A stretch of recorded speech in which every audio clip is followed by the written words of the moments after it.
Dito kami sa Donkey sa Thailand. Damn. Talaga. Yan yung mga meal nila.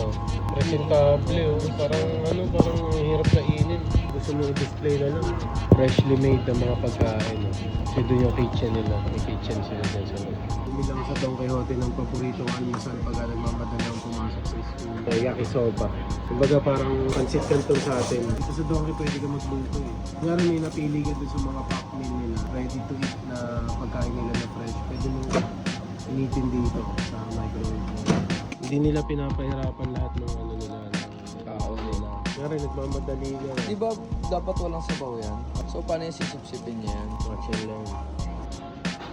Wait tayo ng 3 minutes. So natapos na yung 3 minutes sa paghihintay natin dito. Kung makikita nyo, meron siyang A.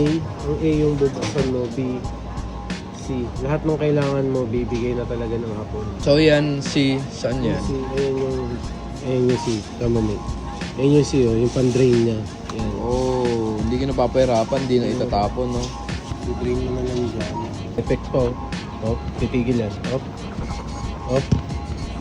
Op. So ito, instant yakisoba. Doon kayo nabibili kahit sa 7-Eleven. I-kumpara ko siya sa instant pansit canton natin sa Manila. Iba rin yung atake niya.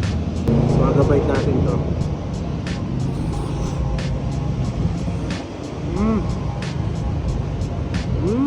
Umakit sa ulo ko yung lasa. Nakaiba talaga tong yakisoba na to. Hanapin niyo yung brand na binibili ko. Yung iba kasi medyo kinustomize na nila pero ito yung pinakasimple. Pinakasimple pero masarap. Tara, kain tayo. Bam! Sarap! Weak bite.